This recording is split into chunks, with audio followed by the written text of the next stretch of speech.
My parents' marriage was rocky. They did argue a lot. My dad was strict. He walked a straight line. He wasn't growing up. He raised his voice a lot.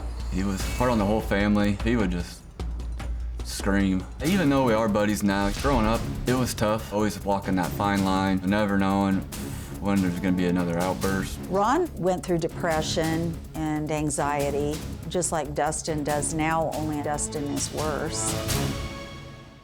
Well, Dustin says he drinks more than he should, but that he has it under control.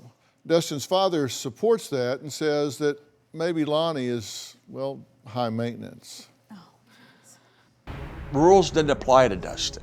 So Dustin and I fought. Dustin does what Dustin wants. I am sure that he's driven, buzzed, and drunk, but I'm not saying drunk to passing out.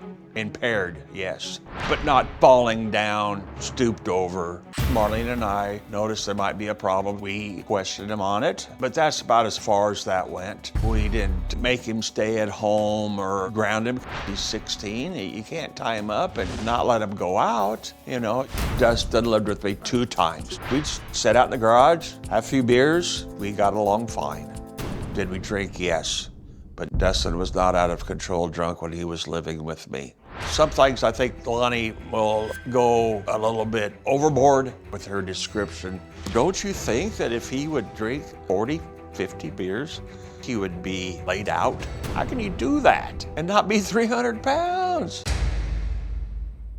Are you in denial here? Have you learned some things since you got here? I learned a few things, yes. Because you're saying he can't be drinking 30 beers, right? He can't be drinking 40 beers. He's telling you he is.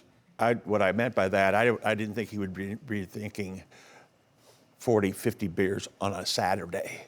He got a 30-pack on a Friday night. It was gone Saturday afternoon. He went back and got 18 more. Now, my math is 48. That's correct. In a 24-hour That's period correct. here. That's so right. that's what I'm saying. Are you in denial? Because he's telling you that is true.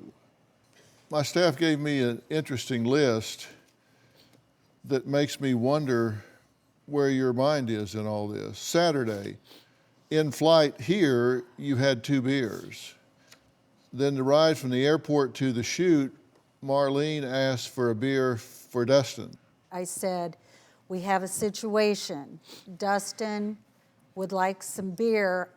What do we tell him? That is how I put it. Then at lunch, you asked the segment director for a beer for Dustin.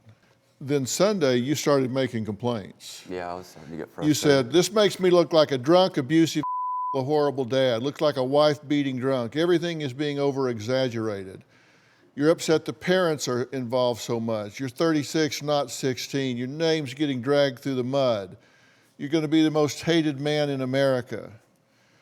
Then Monday, you're drunk texting the production assistant saying, this is nothing but lies. The show is a joke. You've been treated like nothing other than trash. You're trapped in a little room. Worst experience of your life.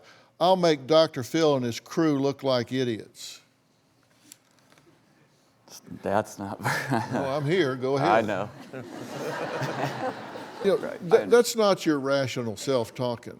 I hear you arguing and getting hostile in front of your daughter. I see your daughter interacting with you when you're just completely out.